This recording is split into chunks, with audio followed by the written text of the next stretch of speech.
Case lawyer's not any good. Good morning. We're going to get started here.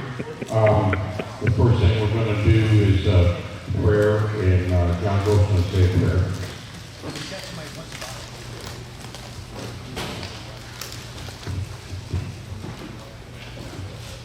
Good morning. It's great to see so many people here on a beautiful day. So let's take time, bow our heads, and we'll pray to our God. Lord, you are our one true God. You are faithful to us.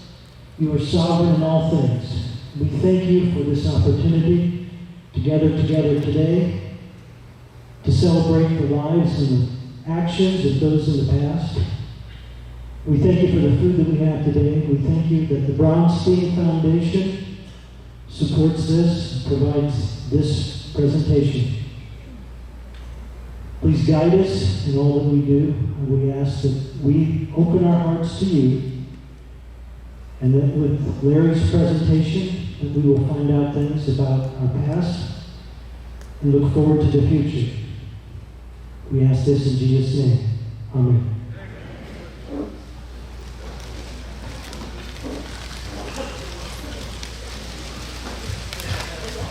We'll do the pledge of allegiance, and we'll use this flag.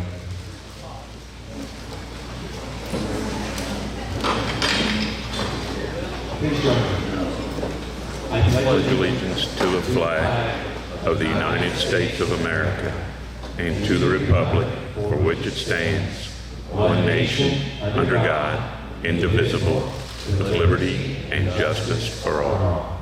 Remain standing for and join me in singing our national anthem. Oh, say, can you see by the dawn's early light what so proudly we hailed at the twilight's last gleaming, whose broad stripes and bright stars through the perilous fight o'er the ramparts we watched were so gallantly streaming, and the rocket's red glare, the hawkers singing, gave proof through the night that our flag was still there. Oh, say does that star signal banner yet wave o'er the land of the free and the home of the brave?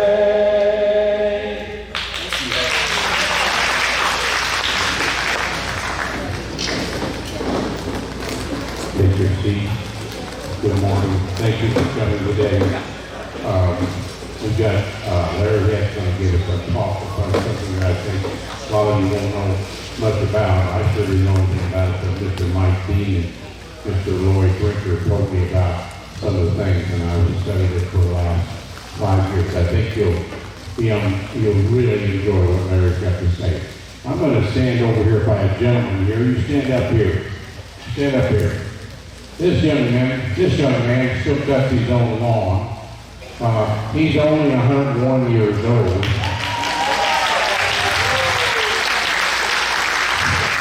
And he was at the Hump, where Larry's going to talk about. He was over in India, Kawa, and then over to Kumain.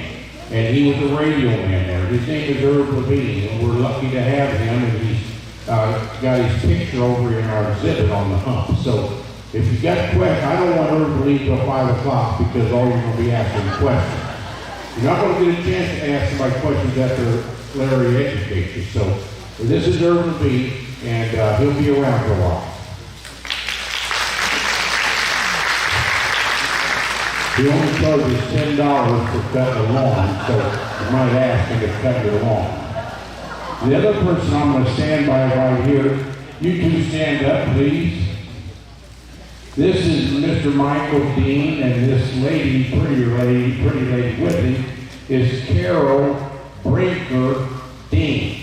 Her dad was Lloyd Brinker, and he flew the Hump. He flew 68 missions in a C-46. This place is called Aluminum Alley because you're lost there. The wind's there. Even Bill Shin wouldn't like to fly there, or Mr. Eckmeyer wouldn't like some of the winds were as high as 140 miles an hour, and Larry will tell you about it. Her daddy did that. We interviewed him, and we will have his interview on YouTube. We lost him when he was 94, about 3 or 4 years ago. But if you got questions, ask them. They both know a lot of things about the Hump as well. So after this is over, I don't want them to leave until 5 o'clock either. The only person we don't have today is Sally Carson Becker. I called her and the phone's about like my wife. It doesn't answer. But anyway, she is Ellis Carson's daughter. That's William Carson's granddaughter. And Ellis Carson was in charge of Sunbeam Plastics here, Sunbeam Electric. It was right here on the airport property. And we were lucky to get the Carson estate has given us some things, his donations. We also have his pictures in there. He was a flyboy. His wife also flew, and he was very instrumental in doing a lot of things for flying in Evansville. All his models, which he had probably he was probably the #1 model collector in the United States. And some of these models are here somewhere at the Evansville Museum. And that's Sally Becker Carson, or Sally Carson Becker, couldn't make it. So the only thing I Larry get up here, because I gave him a time limit. Larry goes to Holy Redeemer, and we got half of Holy Redeemer here. But just Holy Redeemer doesn't know that we're moving Larry to St. Benedict's as a choir director. We've already recruited him. So he couldn't sing today because he got a talk. This museum is growing, and when we grow, we have a lot of programs. We're educating 900 students this summer. We've already had 300 so far, 900. Mrs. Nancy Sanderson and also Stephanie Pictures are spearheading that along with Bruce Green. They're unbelievable. They're going to the level of the kids. And this summer, also Homer back there, she also has helped. But they're spearheading this. It's unbelievable what these kids walk out of here with. We have Memorial High School students. We've had so many different schools already, a lot of young kids. So because of that, we're using a lot of volunteers. So we'd love to get your red shirt. We can use volunteers in our archive, as a docent, and any type of things mechanical. Mr. Heil and Mr. Kanzer are helping us do all kinds of mechanical work here. So no further ado, in 2 weeks we have another talk. And what's on the list for 2 weeks from now, I forgot to look. It's a good one. Ooh. The WASP. W-A-S-P. So a WASP, the women like to know about, there were 1,800 women trained in World War II to be ferry pilots. They would take these planes from Major and send them to Lawrenceville and other places. 1,800 were trained, 13 passed the course. There's very few left. The Donnables will talk about how the WASPs were so crucial, because all the men were in uniform and trying to shoot planes down, where these ladies flew the planes and they were excellent pilots. That's what the talk is about in 2 weeks. So love to have you. Try to email my wife or call her or text her. Okay, Larry, here you go. Larry's a super volunteer here. He's done everything. He is the backbone of a lot of things. He's here every Saturday. He does all kinds of things. I can't compliment Larry enough. I just wanted to say, Jennifer starts getting me beat on, not the ground, you have to come.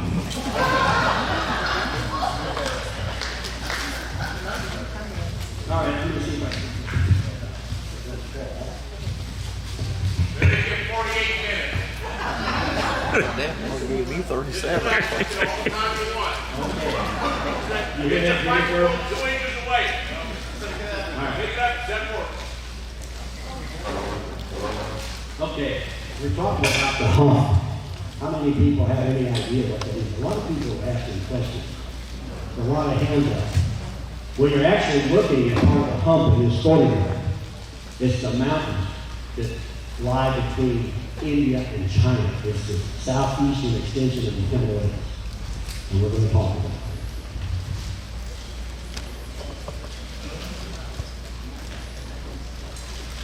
Okay, prologue. In 19, whoops, I touched the wrong thing. Okay, in 1931, the Japanese already got into Manchuria because of the Depression. They were going in to seize raw materials. World War II begins in 1937 for China. The Chinese National Forces were under Generalissimo Chiang Kai-shek, remember him? In 1940, the Japanese have closed all the ports of China. There's no way into China except through Rangoon. So, 200,000 Chinese and Burmese laborers built the Burma Road, which you see in this picture. The Burma Road ran from Rangoon up to Lashio. The railroad went from Rangoon to Lashio. Then, by truck on this road that the laborers built, they would take supplies into Kunming and all the way to the capital of China. That picture you see of all those curves is not on the actual Burma Road, it's on a road connected to it. There's 23 turns there. All the commodities would come in through Rangoon, go up through the railroad, and over the Burma Road to China. 1942 is the beginning of what would become the Hump. What you see here is a picture of the Japanese attacks in Burma. The Japanese started attacking in 1942. By March 9th, they had captured Rangoon, which they destroyed. The primary entry port to China. By May 8th, the Japanese have seized Myitkyina. Actually, on the right side of the little bar, the Myitkyina in Burma, there was an airfield there, and the Japanese seized that, they can now threaten Hump with the Japanese fighters are based there. The initial U.S. Hump flight is April 8, 1942. Colonel William Olds used two former Pan Am DC-3s. They loaded them with 8,000 gallons of aviation fuel and 500 gallons of lubricants. They were thought they were supplying the Doolittle-rated bombers. However, the Doolittle-rated bombers never made it to the places in China they were supposed to. But later, Jimmy Doolittle actually did hop a ride over the Hump when he came back.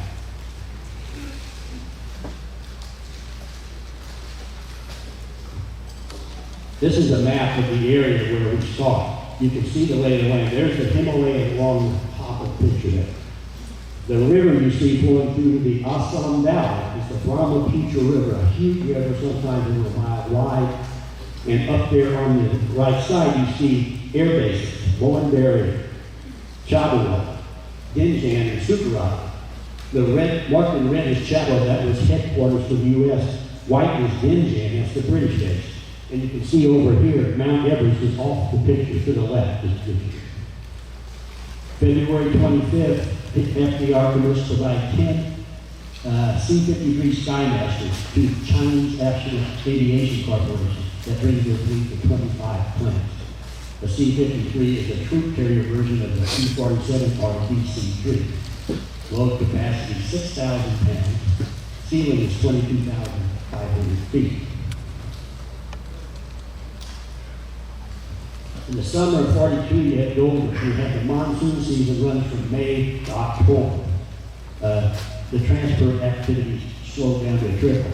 The monsoon kept them from hardening runways at Bowenberry and Sukarati. The only hard surface runways were at Chabua and Dinjan. All missions had to be flown out of those bases. Chabua was full, and so was Dinjan because the British completely filled that airport.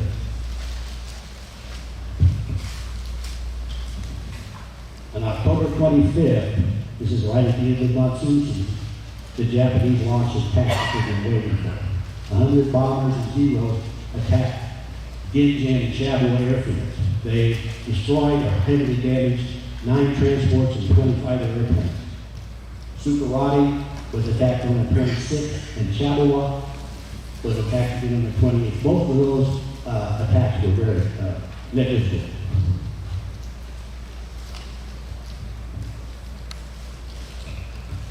Air Transport Command, India China Wing. On December 1st, 1942, the Army Air Force Air Transport Command takes over command and operations of the Hump.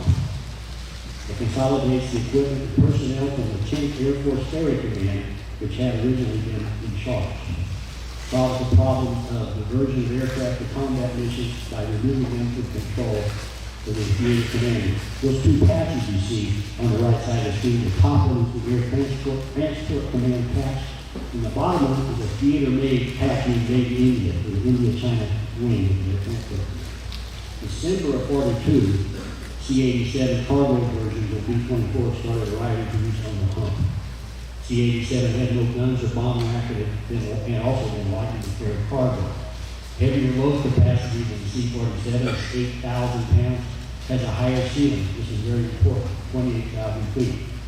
It had the reliability of 4 engines, but it's a very difficult plane to fly. You'll fly really well with B-24. Whoops. Go back.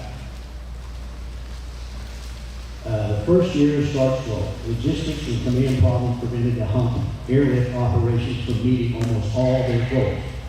Only C-47 aircraft flew in sporadic service because they needed spares and parts we couldn't get their parts there. There was a lack of manpower and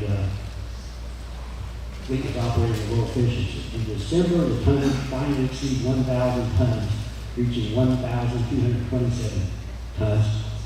Chiang Kai-shek wants 5,000 tons a month. The monsoon season that started in May and lasted through the summer prevented the use of the field, as we talked about, didn't have hard services. They also only flew at daylight and good weather. This is the classic Hump. This is the high Hump. Airplanes take off from Guido and Chabua up here in the upper left and fly to Kunming, which is the main terminal in China. They're flying over mountains and 4 river valleys. Here's the growing pace. Things are still going slow in 1943.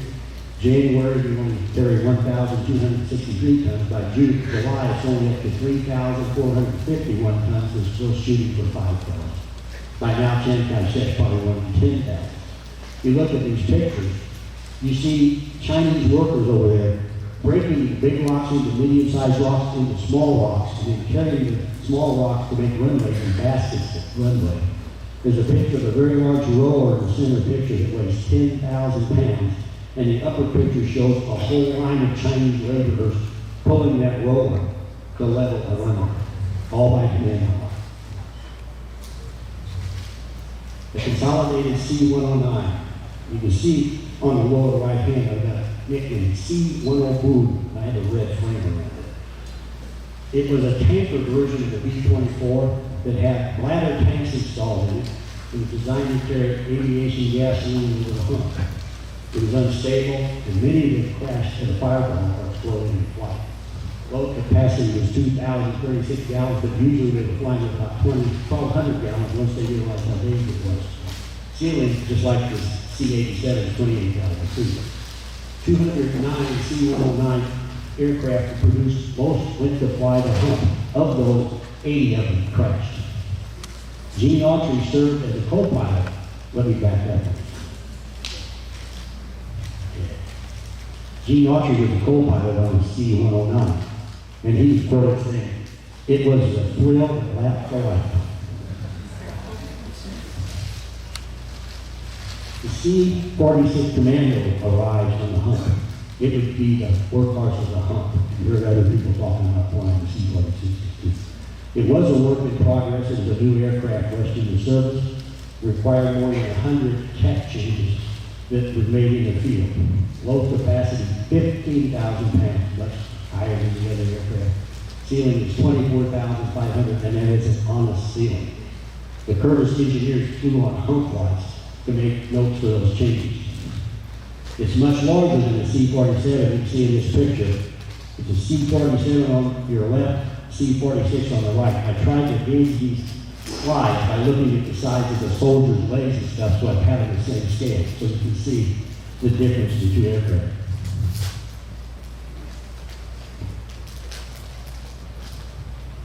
How many of you remember Eric Severine, CBS news correspondent? Few people. At this time, Eric Severine is a 30-year-old war correspondent. He's one of Edward R. Boy's boys. And he traveled over to the Hump at a party that was going to China to investigate how well Chiang Kai-shek was using what we sent. 21 of them had to bail out an aircraft when there was a problem on the aircraft. They parachute, a later medical team parachuted to them and they led them all out 25 days, 125 miles. The co-pilot never got out of the aircraft and crashed. It was the largest single emergency bailout in history, probably still remains to be there. Things like that's what started search and rescue. There was never search and rescue until the Hump. The Hump was when search and rescue operations started. They were led by Captain Blackie Porter. They operated C-47s and D-25s. They would fly over the jungle once they knew where Rex was going down trying to find a crew. If they located them, the downflyers would parachute to them or they would drop them supplies. Captain Porter was killed in December of 43 when his D-25 was attacked by Japanese U-boats. In February 45, they established the search and rescue party at Moenberry Air Force Base. This was the first Army unit to ever use helicopters to search and rescue. This is Tom Harden. He became commander in September 1943. He introduced round-the-clock flying. He said airplanes don't need to sleep. He also said, from this point forward, there is no weather over the Hump. The tonnage went up, but accidents went down. Life colorfully described him as the tyrannical and colorful commander of the Hump flyers. He's promoted to general in 1944.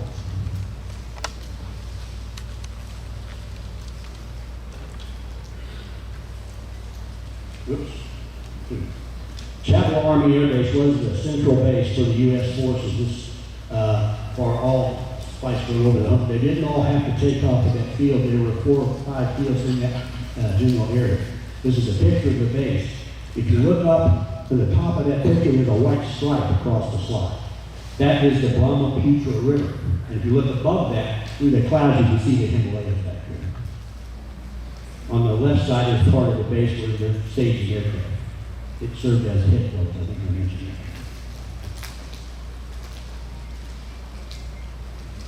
Charlie Head, that was my dad. Charles Thaddeus Head is listed in the Army prior to Pearl Harbor. He entered at Fort Benjamin in Harrison and then was sent to California for training. You can see him by the palm tree there in his uniform. But after he was in the Army for 2 years, he traveled to India on a troop ship. This is the U.S. Army Transport George Washington. There were 7,500 soldiers on that ship. They had 2 uniforms, and to clean, they hosed them down with salt water on the deck. This is where he was headed, Moenberry Army Air Base, where you see the little yellow arrow. There's also Chadora, Dinjan, Sukarati, and Jorhat down here was a later field. Those were all hunts in the field.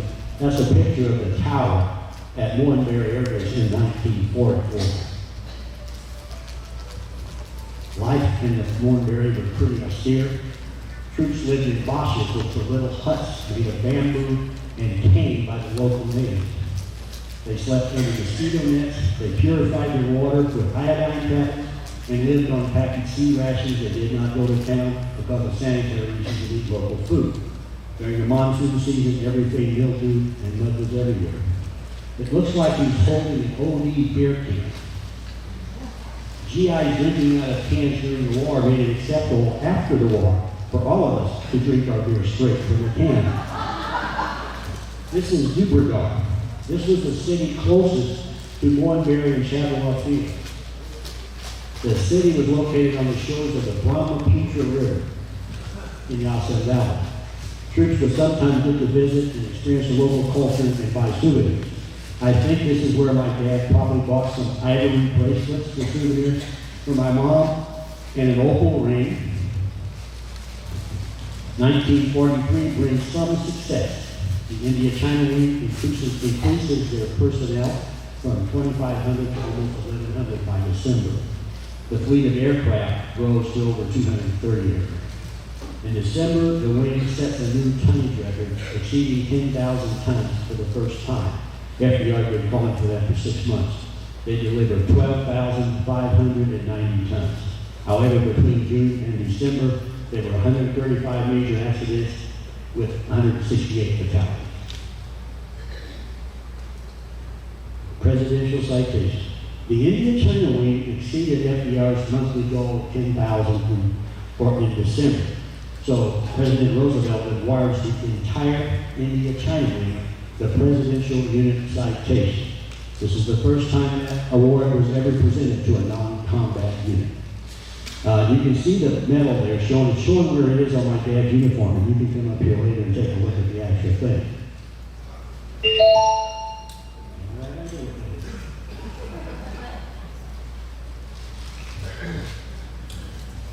That was C-54 Skymaster, DC-4. This was the military version of the DC-4. It's a 4-engine aircraft. Can carry much heavier load, 32,500 pounds. But it has a lower ceiling, 22,300. It will not be able to fly over the high hump ground.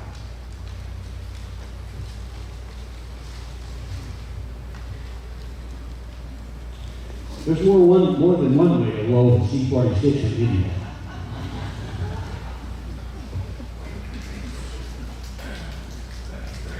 Combat cargo.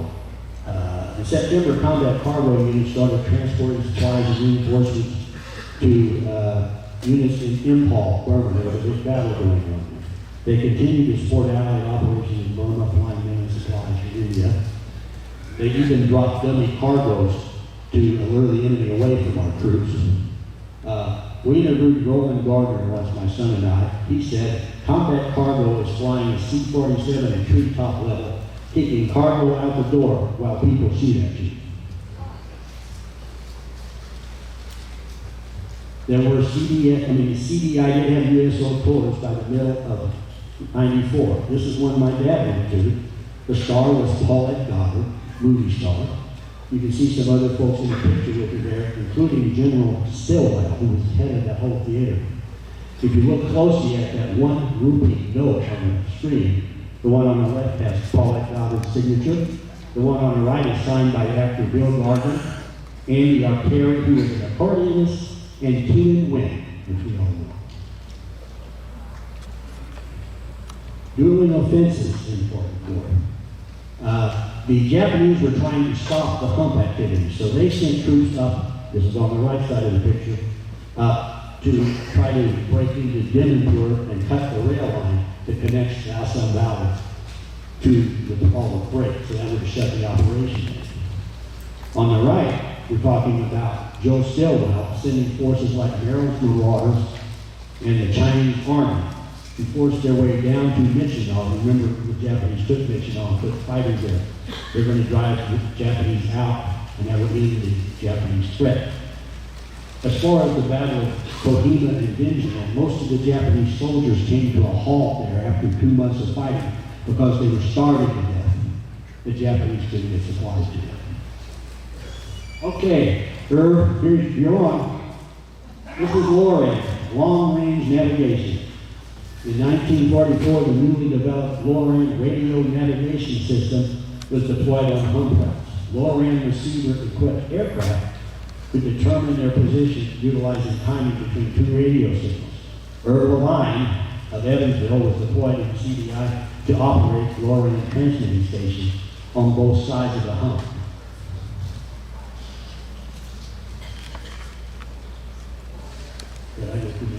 Okay, if I missed a slide.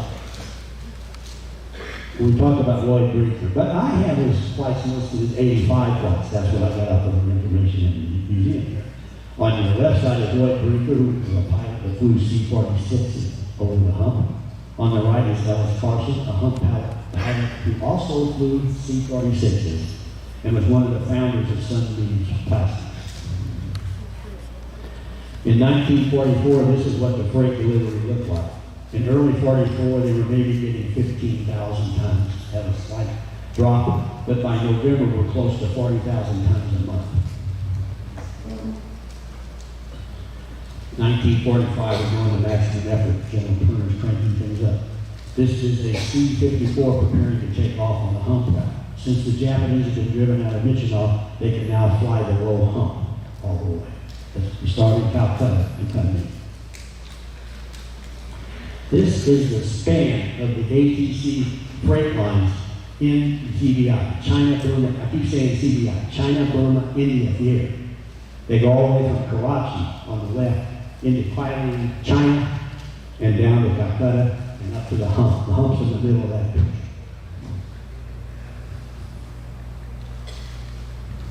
January 6th and 7th, 1945. I'm almost have to read this. A particular fierce winter storm slashed across the mountains, covering the entire 500-mile route to Kunming. Winds exceeded 125 miles an hour. That's the sail winds, or headwinds. Severe turbulence, icing, strong downdrafts, and crosswinds up to almost 200 miles an hour. Lightning and monsoon rain. Radio proved virtually useless. The storm caused the loss of at least 14 aircraft and 42 crew. The crew could hear radio calls from planes that were going far away to the north and had no idea where they were until its radios went silent. PLM stands for Production Line Maintenance. In 1945, General Tunnan instituted this. He said air crews have to rest, aircraft don't. Each aircraft would be towed through a series of maintenance stations after each mission prepared for their next flight. After 100 hours, they would have a special check be performed. And on the lower left, you can see is a sketch of sheds they made that they parked the engine so that they were sheltered for the crew, maintenance crew, so they could work in deluge of monsoons or in searing heat in summertime. You could get second-degree burns off of the skin of those airplanes in the summertime. Well, Air Force Day. This is August the 1st, 1945. The India-China wings makes a push to set a record. They made a flight every 1 minute, 12 seconds, delivering 4 tons every minute. Those crews flew 1,118 round trips, hauling 5,327 tons without a single accident. Major accomplishment. Okay, get ready. Sir, your plane is ready. We're going on flight. While the crew chief sets the load, you take your seat, go over your checklist, start the engine, and pass it out.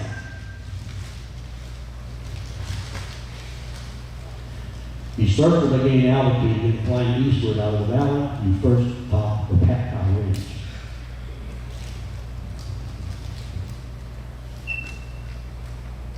You then pass over the upper Chinlin River Valley, bounded on the east by 14,000-foot ridge of the Kumar Mountains. You next cross the Salween and Mekong rivers and their towering mountain ranges. You now encounter the main hump, the Sandstone Range, often 15,000 feet high between the Salween and the Mekong River.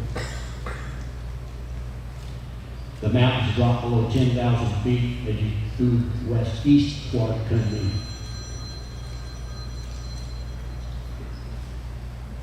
You approach Kunming. You can see Lake Yan, and that's how a lot of pilots oriented their approach. Pilots would look for that lake when they came in. The Kunming airfield was the primary destination of flights to China.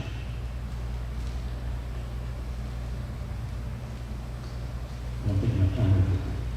You request permission to land from the Kunming Tower. Kunming Control grants you clearance to land. You will join a stack of aircraft several thousand feet high, circling the field at 500-foot intervals. The tower will give you instructions to let you down 500 feet at a time until you reach the final approach. It reach the final approach altitude. You may be doing this in the clouds or a solid fall. Incidentally, that's my dad's airplane ending in China. Destination reach. You notice the operations staff was painted on the wall. You made it again. Good work. This is the crew, Captain Bamboo Joe Barubi and Lieutenant Ernest LaJoy. They're leading the operations staff. This picture came from Life magazine. Now, when they returned to China, medical officers would give them a physical check sometimes if they were on a stressful flight and the weather was bad, and might dispense an ounce of whiskey to use as a sedative before you crawl back into the lake. This is a chart of the altitudes and the basic routes that they flew for the high hump. If you look at top, there's our 5 rivers up there. On the bottom are the actual altitudes of the mountains. I don't know if I don't have my attention. See this one? Okay, these mountains down here, you can see this is 14,000, 16,000 feet high. There is only 18 miles here between those two river valleys. That is about 8,500 foot change of elevation in that 18 miles. That's the kind of rough terrain they flew over. When they left India, they were about 300 feet, 6,000 feet in Kunming. In the B-29 bombers came in 44 from the 20th Bomber Squadron. They were intended to fly, set up base in China and attack Japan. They had to make 6 flights over the hump, round trips, carrying their own fuel until they were ready to run a mission. They also, FDR promised Chiang Kai-shek's bombers, so the 308th Bombardment Group arrived in 43. They flew B-24s. They supported Chiang Kai-shek in the Chinese army. The hazard of flying the hump, untested and unsafe aircraft is one. C-46 was rushed to the theater with insufficient testing. The C-87 and in particular the C-109 tanker conversion were hard to fly and dangerous. Many pilots were rushed to the CBI theater with inadequate training. Some had never flown a multi-engine plane. It would now be the largest twin-engine aircraft the Army had. And a lot of them from the lower half of the class because of their guys into combat. Disease, malaria, and other tropical diseases were rampant. Maintenance was a strain. People working on aircraft in searing heat and monsoon deluge. And the stress of living conditions, lack of recreation, especially for enlisted men, was really hard. Hypoxia. Many pilots in early flights flew without oxygen and exceeded 14,000 feet and simply flew into the ground when they got to China at 6,000 feet because they were confused. Hazards of weather over the hump. The men who hauled gasoline and ammunition over this route flew through the worst weather on Earth, with little weather information available to them. During the monsoon season, they encountered massive thunderstorms with intense lightning, electrical systems, hail, extremely high crosswinds that could twist airplanes and rip off wings.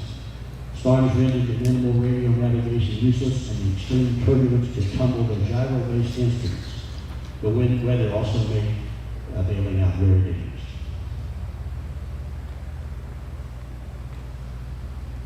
I'm going to read this. This is a story from Senator Peter Dominic, who flew the hump. June 12th, flew back, and the plane was still sloppy every time we hit the slightest rough air. I've now lost an engine and had one catch fire on takeoff. I've lost one engine empty over top. I lost one loaded over the hump and been going down on instruments at night on the hump. I've overshot the runway on 3 engines this night. I've been chased off a runway on bombing raids.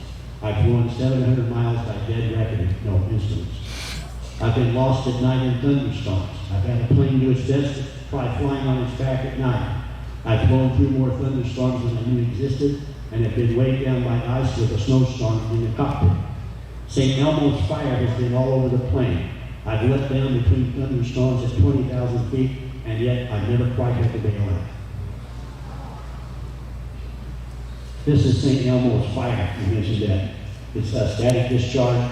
It could be all over the plane. This is in a modern aircraft, by the way, you see right now on the windshield. They would see it on the propellers and everything on the plane themselves. There's another one, Senator Newman's about somebody else. Heller's ship flew into a thunderstorm which was so rough it stilled their gyro instruments. They tried to flatten needle and ball, but they were already in a tight spiral and couldn't get it out. Heller yelled to bail out, and Curriati got up to do so. He lost consciousness before bailing out and came to, falling through the air. He pulled his ripcord and landed okay. Apparently the ship, which was in a tight spiral and it had an indicated airspeed of 300 miles per hour, had hit a pocket of air and torn the wing off the plane. Curriati that's how he was thrown out. He didn't have his chute buckled up and was hanging by one arm when he woke up. Nobody knows what happened to the rest of the crew. There's a risk of malaria on the Hump. CBI was a perfect spot to breed mosquitoes. During the monsoon season, here could get 200 inches of water or rain. The Japanese had captured the main source of quinine, which was the preferred malaria with medicine. So we used atropine that they had concocted. Atropine pills were taken daily. They had a side effect. One of the major ones, well, the major one was to turn your skin bright yellow. I remember my dad talking about that. Personnel were instructed to sleep under mosquito nets. And General Tunner modified B-25 bombers, the Skeeter beaters. They flew and sprayed DDT around the jungle around these camps. Now we talk about the dangers of walking out. That means on your feet after you bail out and survive the crash. Japanese patrols. Naga headhunters. The Naga headhunters were still hunting heads up until 1960. There were wild animals, Bengal tigers, rogue elephants, poisonous snakes. You could get caught in a 150-foot tree in Burma if you bailed out and never get out of it. Jungle leeches, I remember my father telling me you could get them off with a lit cigarette. And infections, all kinds of infections in the jungle, bacteria and scratches and stuff. I'm now going to read something.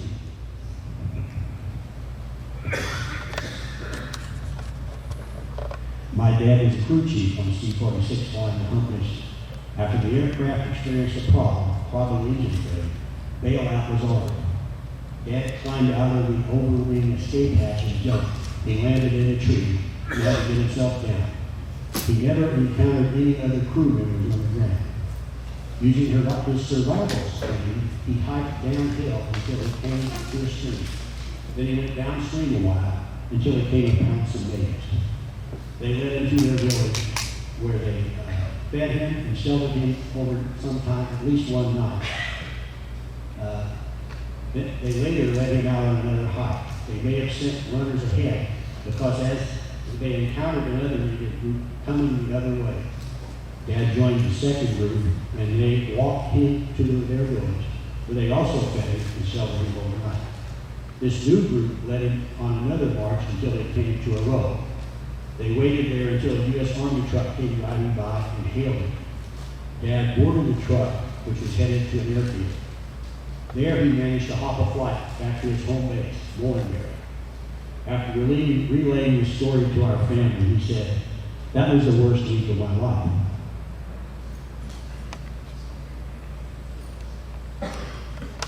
A blood check. That is like something you owe somebody, you give them a check. These were silk things made by the nationalist Chinese guys carried them or sold on their clothing.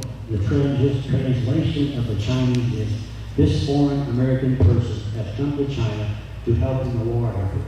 Soldiers and civilians, one and all, should rescue, protect, and provide him with medical care."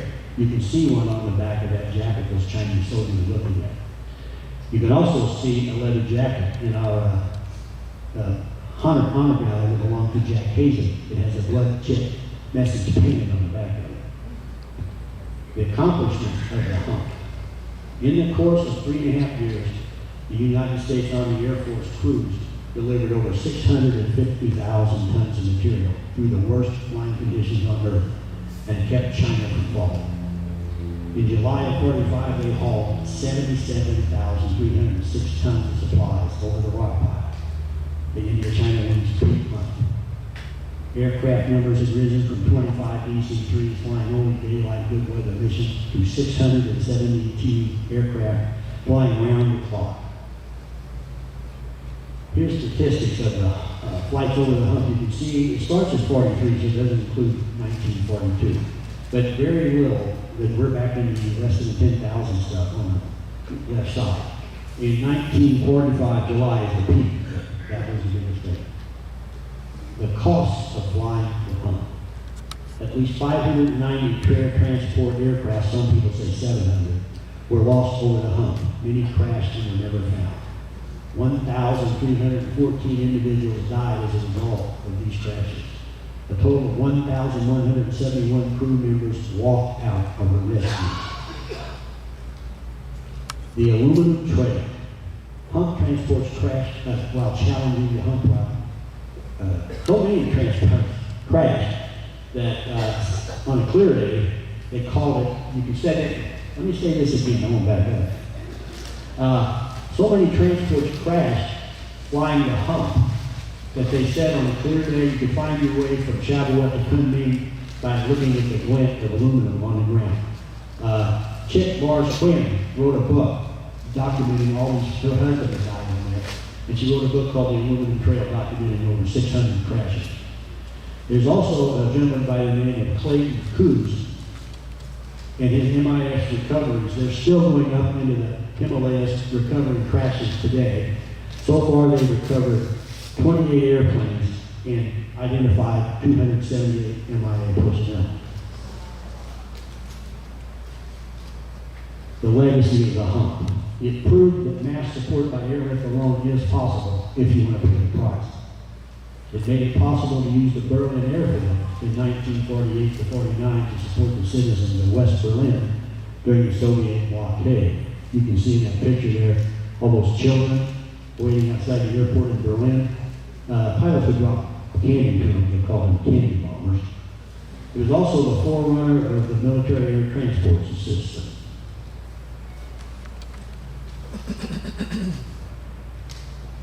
There we go. We're over the hump and back.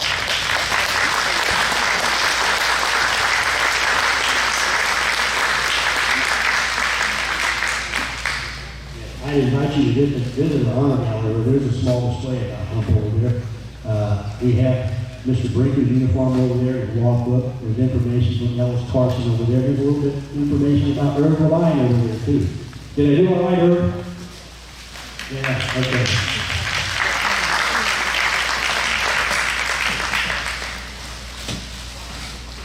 We can have the lights on, right?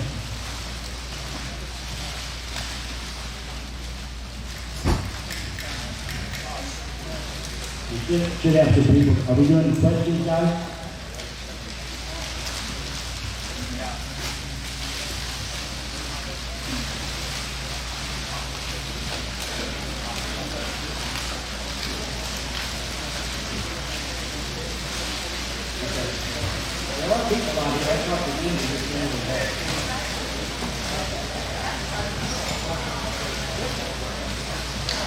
Are we doing questions? I don't have any mics. Anybody out there have mic? Okay, we got some mics now. Does anybody have a question? I see a hand. I saw it. There's a hand up back there.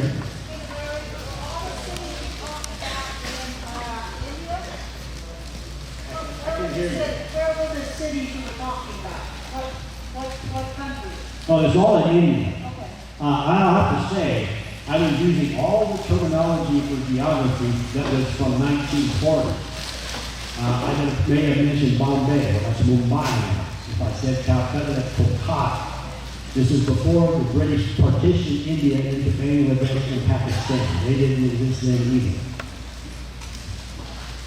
I did mention Kunming, which was in China. That was the other side of the hump. So the main flat route was from Shavuot, or the 4 or 5 fields around it, over the hump into Kunming, China. There's more planes to take it to there than all other places in China.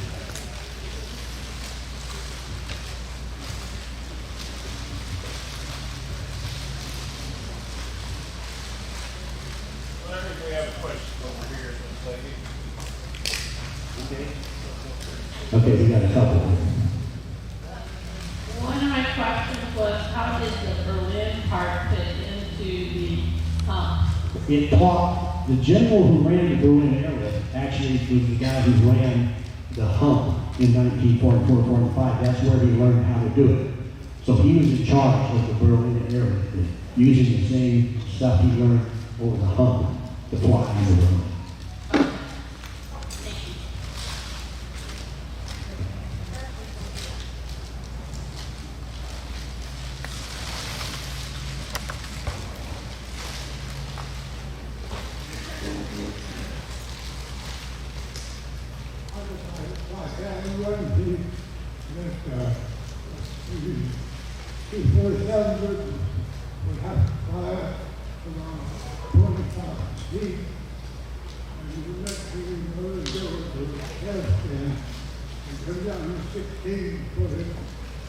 Yeah, the C-47 wasn't well equipped to travel the hump. That's why the C-46 was better over the high routes.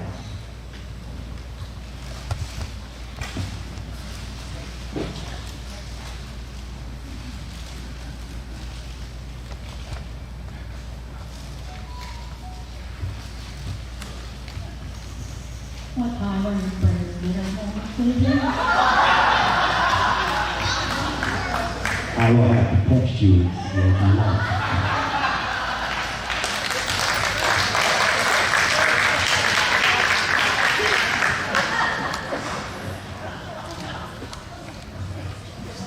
Larry, could you tell us more about your dad? Did he tell these stories to you when you were younger or later or what? The only thing I remember my dad talking about when I was young, I'm the oldest of all these wonderful people sitting down in my family. When he was young, he would tell us about things that happened away from India, or he would tell us a little bit about the people of India. Interesting thing for my dad was, when he got out of grade school, he thought he wanted to be a missionary. He went to Holy Cross Seminary for a year and a half, and he was going to be a missionary to India. Eventually, he and his good brothers decided he wasn't really cut out to be a priest, maybe. But where the army sent him? To India. He talked about survival, and I think because of music, that's why he talked to me about that. He talked to me about using cigarettes to get leeches off of them long before I ever heard the story about him getting out of there. He was 85 when he told us that. We were sitting around the table, and my stepsister sat across the table and said, "Charlie, what did you do in the army?" And he didn't answer. I answered for him, and I said, "He flew the hump." He slapped the table, and then the next words out of his mouth were, "I had to bail out one time." And then he told us that story.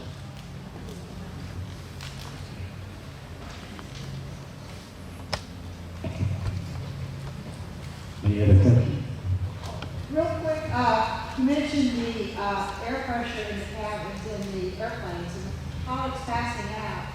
Was that the precursor of the beginning of pressurized airplanes and all that? They were probably already working on pressurized airplanes, but those, in fact, the C-46 was intended to be a pressurized airliner when the Army took it away from them and said, "No, we need it now," and that's why it was rushed to the hump. It was unpressurized. Some early flights, they didn't even use oxygen. That's when I said they experienced hypoxia. But they weren't flying the high hump yet. Early on when they flew the hump, they didn't have oxygen masks sometimes. They had rubber holes with a pipe bit that they clenched in their teeth to get oxygen to them while they flew.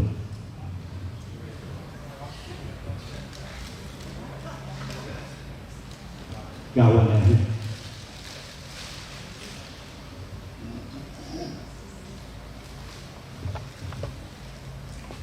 I'm an OB, the World War II expert.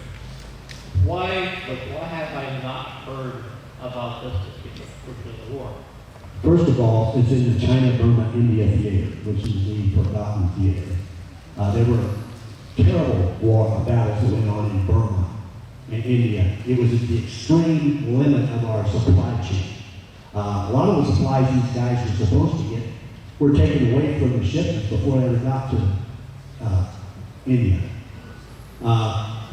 You can read about Merrill's Marauders in Burma. That's a big story. The British fighting in Kohima and Nepal for 2 months, fighting the Japanese. In 2012, they had a debate in England on which was the most significant battle that they won. And the panel said Kohima and Nepal. They didn't say anything about the other battles around the world. But we've not heard of it. It's because we were at the end of the chain and got very little recognition. Everybody knew about, all the news was about the Pacific and about Europe. Did I tell you that combat pilots used to tease the air transport command guys and say AT stood for allergic to combat? I'd like to see some of those guys fly the hump. Incidentally, a lot of you may know Alan Sanderson was a pilot from Arizona, passed away a year and 4 months ago. He flew 118 missions in a P-47. he had a German battery punch a hole through his wing where you could only turn left and make slow turns all the way back to his base. I told him that my dad had flew the Hump as a crew chief. He says, "You flew the Hump?" I said, "Yes." He says, "Those poor suckers." This is from a fighter pilot.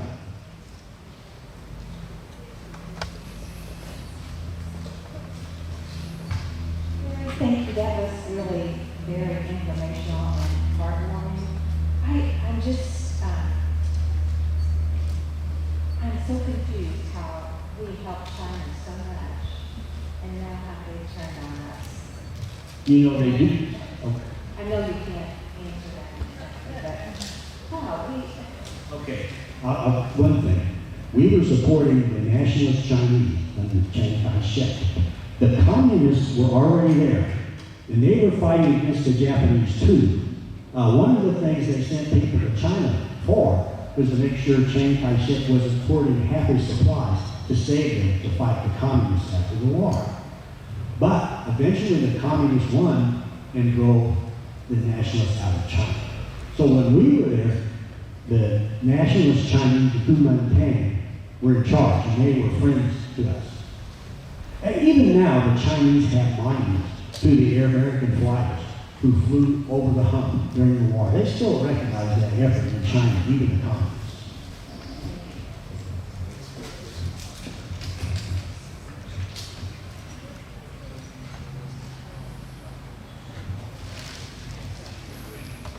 Hey, Larry, I got a question.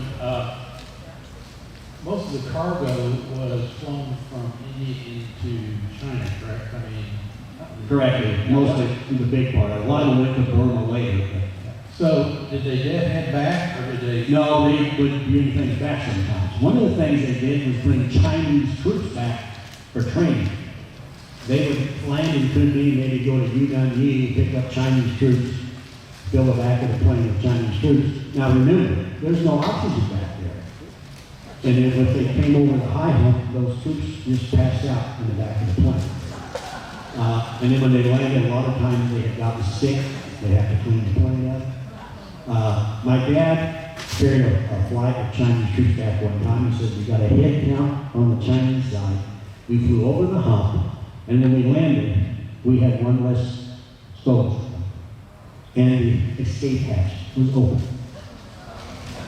They don't know if somebody threw him, liked his watch, and decided that they were missing one on the other side. But that was quite common to fly Chinese troops back for training.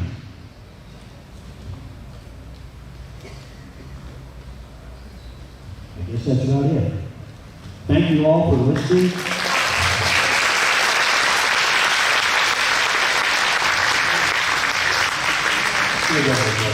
Oh, yeah, you have one more question? Yeah, I was wondering, when you were talking about the nationalist, Chinese versus communists, is that when Hong Kong changed hands? No, that was a different thing. Well, it may have been, yeah, but that Hong Kong was a British colony. So Hong Kong belonged to Britain. But nationalist Chinese is what we now call Taiwan. Okay? There was a pilot that took off with a very high tail in a C-54 through an ocean. He couldn't see around and they lost communication. And all of a sudden they broke through the clouds and they saw the ocean in a large island. They had flown all the way across China and were looking at Formosa, which was a Japanese held place. They turned around and managed to make it back to Kunming before they ran out of fuel. You could fly 18 hours in a C-54. Thank you very much. Hope you enjoy your stay. Take a look at some of the things we have on our diagram.